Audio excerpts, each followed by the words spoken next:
రవి అనే బాలుడు ఉండేవాడు. అతను ఎప్పుడూ తన గదిని శుభ్రంగా ఉంచుకునేవాడే కాదు. బామ్మ శుభ్రంగా ఉంచుకోమని చెప్పినా ఎప్పుడూ వినిపించుకునేవాడు కాదు. అయితే ఒకరోజు బామ్మ రవి గదికి వెళ్ళి చూడగా తన మంచం చుట్టూరా తినివేసిన ఎంగిలి ప్లేట్లు, దాని చుట్టూతా ఈగలు, అవి రవి మీద వాలడం చూసింది బామ్మ. వెంటనే బామ్మ ఆ గదిని శుభ్రం చేసి ఈగలను తరిమి కొట్టింది. అయితే అవి అంటే ఈగలకు ఆ విషయం అస్సలు నచ్చలేదు. అవి సమావేశమయ్యి మనము ఇంకా విజృంభించాలి, ఇంకా ఆ గదిలో ఎక్కడెక్కడ మూతలు లేని ఉన్నవో అక్కడికి వెళ్ళి మన ఆహారాన్ని సంపాదించుకోవాలి అని ఈగలు చర్చించుకుంటాయి.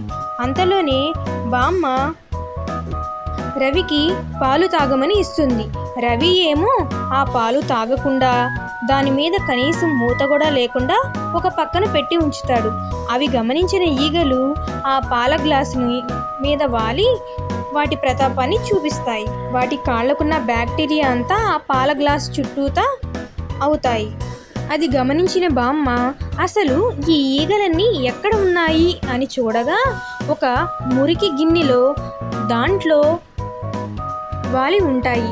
అది చూసిన బామ్మ వెంటనే వాటిని తీసుకెళ్ళి ఆరుబయట పెరట్లో పారబోస్తుంది. ఈ విషయాలన్నీ బామ్మ రవితో మాట్లాడుతుంది. చూడరా నాయన, మన గదిని ఎప్పుడూ శుభ్రంగా ఉంచుకోవాలి, అంతేగాని ఇలా ఎంగిలి ప్లేట్లను మంచం చుట్టూరా పెట్టుకుంటే తర్వాత నష్టపోయేది మనమే. దానివల్ల జ్వరాలు, మలేరియాలు, విరోచనాలు అంటూ రకరకాల వ్యాధులకు మనం గురి కావాల్సి వస్తుంది. తర్వాత దోమలు కూడా మనపై విజృంభిస్తాయి. ఇక నుంచి నీ గది నువ్వే శుభ్రం చేసుకోవాలి.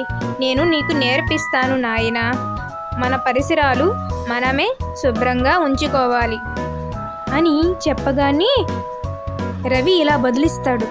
అయ్యయ్యో బామ్మ, ఇక మీదట నేను నా గదిని శుభ్రంగా ఉంచుకుంటాను. ఈ రోగాల పాలు నేనవ్వలేను. మొన్నే జ్వరం వస్తే డాక్టర్ గారు ఇంత పెద్ద సూదితో పొడిచారు. నాకు వద్దు బామ్మ ఆ ఇంజెక్షను. నేను నా గదిని శుభ్రంగా ఉంచుకుంటాను. పద బామ్మ, నా గదిని శుభ్రం చేసుకుందాం అనగానే తన మాటలకు బామ్మ ఎంతో సంతోషిస్తుంది. వారి గదిని శుభ్రపరుచుకుంటారు. పొండి పొండి ఈగల్లారా పొండి, ఇక నా గదిలో మీకు చోటు లేదు, ఎందుకంటే నా గదిని నేను శుభ్రం చేసుకున్నాను. బామ్మ రా, ఈగల్ని తరిమి కొడదాం. పద మనవడా, మనం తరిమి కొట్టేద్దాం